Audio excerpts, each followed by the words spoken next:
Hello everyone and welcome to Sinful Gaming. I hope you're all doing well, I hope you're all staying safe, and most of all, I hope you're all fighting that war against the Grey. Today we've got a Start Collecting Age of Sigmar 3rd Edition video for you, and we're going to be looking at the Maggotkin of Nurgle Start Collecting box for the Maggotkin of Nurgle faction. What we aim to do in this video is we show you how to start a collection of Maggotkin of Nurgle with the box set here, and we're going to show you throughout the video. First of all, talk about what exactly is in the box set, how we can use it to start up our force and what it all does, and then we're going to look at the terrain feature we get as part of our allegiance abilities for the army, then look into other units we can use to expand upon this box set later down the line, and finally we'll give you a little sample army list to get this army on the table nice and quick with very minimal purchases outside this initial box. If at all we can help it, we will try and do them with none. However, let's get cracking on into this, and first of all we're going to look at the contents of this box, and to start off with we've got our character model, the Lord of Blight. He's the character model you can see here with a cool looking hammer and shield and the hangman's noose on his back, and he's got some pretty cool abilities. First of all, he's got a command ability that he can put on a friendly Nurgle unit near him to make them -1 to hit.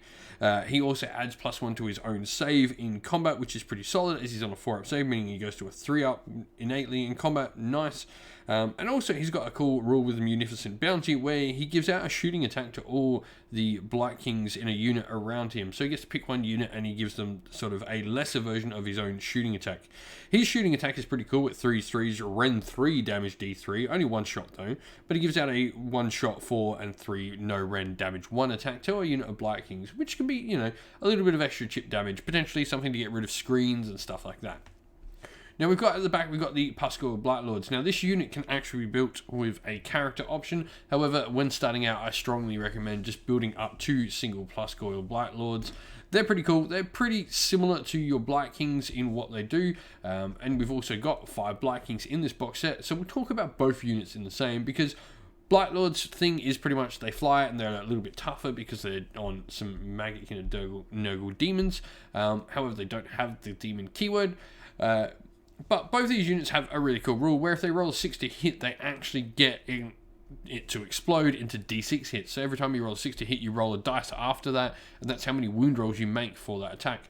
It can be really good. It can spike a lot sometimes, and sometimes it can land a little bit flat, but all in all, it's a really solid rule that'll help you just get those extra few points of damage through for your army. And so here we have the Feculent Nurgle. Now, before we get into talking about what exactly this does, it's really cool that your army can actually summon extra of these to the table. You're one of only 2 armies in the game alongside Sylvaneth that have the ability to summon more of their terrain feature to the table. And it's pretty cool because Nurgle and Sylvaneth are sort of enemies in the narrative of the game, but the Feculent Nurgle is a little sort of impassable terrain feature. What's cool about this is friendly Nurgle units within 7 inch of it in the start of the charge phase get access to the ability to run and charge, which is really cool. It can make a Nurgle army surprisingly fast. You can stick one of these midfield, move up and get run and charge into the midfield, or even stick it in your opponent's zone and get run and charge. A really cool little thing that makes this army that people maybe think is a little bit slow, deceptively fast. Enemy units also nearby Feculent Nurgles at the start of the hero phase do take a mortal wound on the roll of 4+. Nothing to write home about, but it's a cool little thing. Having these trees around the table also generates you your own sort of summoning points, and having them sort of protected and not near enemies is a good thing to have as well. But that's all there is really to the Feculent Nurgles. You're going to want to pick up a couple. I strongly recommend probably picking up 2 or 3 to start off your force.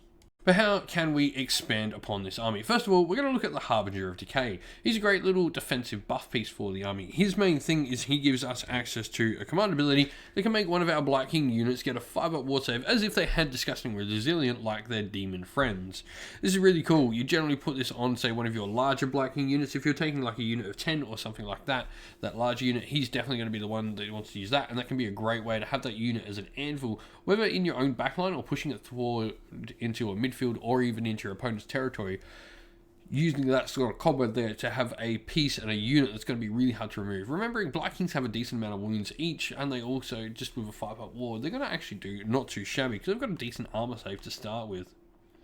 Gutrot Spruam is another character, and this will sort of be a feature. Characters really sort of, I guess, are where we want to explore with our Nurgle Maggotkin army, mainly because in general you're going to be wanting to pick up more Pascal Blight Lords and Putrid Blight Kings as well. Both of those two things, you're just going to pick up more and add some characters to give you the flavour for it.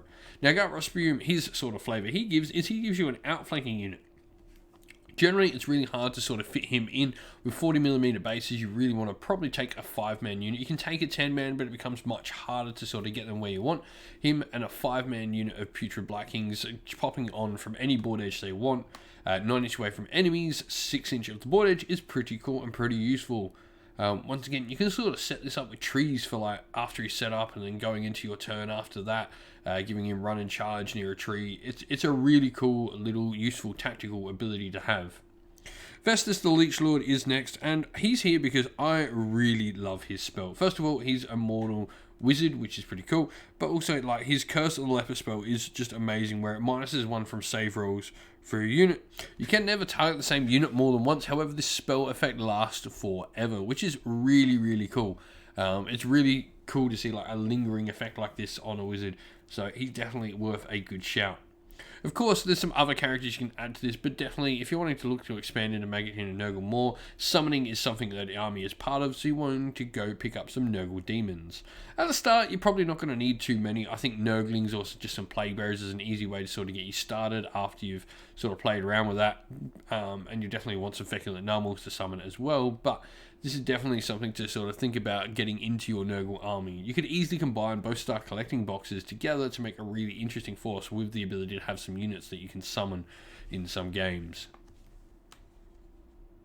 And so here we have a little sample army list for the Maggotkin of Nurgle. Now we're going to be playing in a subfaction called the Drowned Men. This subfaction can be found in the Wrath of the Chosen book, or you can find it on the Warhammer Age of Sigmar app. Now what this gives us is, first of all, you roll a dice each time a friendly Drowned Men Rotbringer unit model is slain in the combat phase. On a 2+, the attacking unit suffers a mortal wound. If the attacking unit has the Nurgle keyword though, you instead heal 1 wound. So it can sort of backfire against other Nurgle rival clans, but it definitely is, you know, nice to be able to just kick back a mortal wound.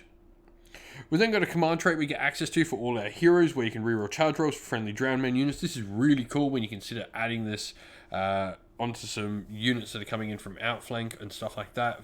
Potentially a unit coming on with Gut Broom. Noting that Sproom can't use the command ability because he's not going to be a Drowned Men unit, but you definitely can sort of add in some other things there. Though Sproom potentially could be a Drowned Men unit, he definitely fits the sort of theme.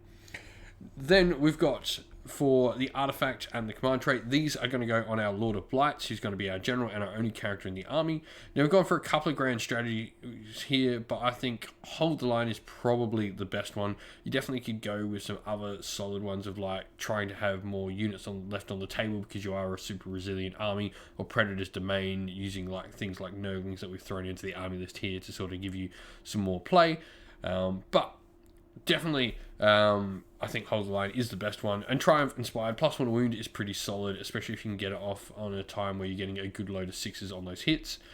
But yeah, Lord of Blights, he's our general. He's got the Bloated Raider rule, which is going to be a command trait for him, which is super solid. And then he's also got the Artifacted Power, the Rock Kraken Hide, which is going to add 1 to his wounds.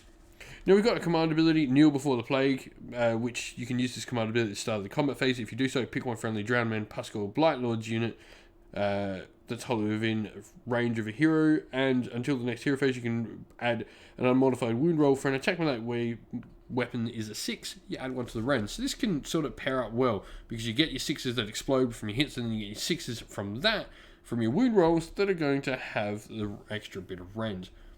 For our army, 2 units of 5 Putrid Blight Kings, 2 Pascal Blight Lords, and 3 Nurglings for a nice little bit of, I guess, tactical play there. Nurglings are just super solid to have and fill out your points with, as they've got that ability to sort of deploy in terrain features. It can really help you just get that extra bit of movement. You've got some really solid bodies on the table here. If you're starting with Maggotkin of Nurgle, and in particular if you're starting with the mortal side of the Maggotkin of Nurgle army in Warhammer Age of Sigmar 3rd edition, or you've picked up this box, would love to hear what you're doing, how you're doing, and what your plans are for your Nurgle army. Well, that's the end of the video. We hope you enjoyed it. If you did, please don't forget to leave a like and subscribe to the channel if you haven't already. And if you'd like to, you can come over and chat more with us here at Sinful Gaming and our fine little community over on Discord. You'll find a link to that Discord in the description of the video. Lastly, we'd like to give a shout out to everyone who helps support the channel via Patreon and YouTube members, and if you'd like to help support the channel via Patreon or YouTube members, you can do so by one of the links in the video's description once again. But a special shout out to all our patrons: Christian Weir, James, Soren, Chaos Spawn, AJC, Kenny Lyle, Outer and Shop First, Andrew Bowen, Nathan Fee, The Rising Ape, Cure Dynamic, Agu, Anthony B, and Dynat226.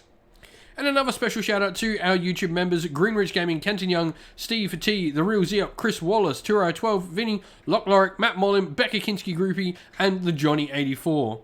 And lastly, a definite special shout out first of all to Lady Witchfox Art, who does all the amazing artwork for the channel, and to Xmorphic, who does all the background work for our Discord server, keeping everything there running smoothly, because I am completely computer illiterate. Thank you very much. But that's it for the video. Hope you enjoyed it. Please don't forget to leave a like and subscribe again. Stay safe, stay well, and most of all, keep fighting that war against the Grey. Ciao for now.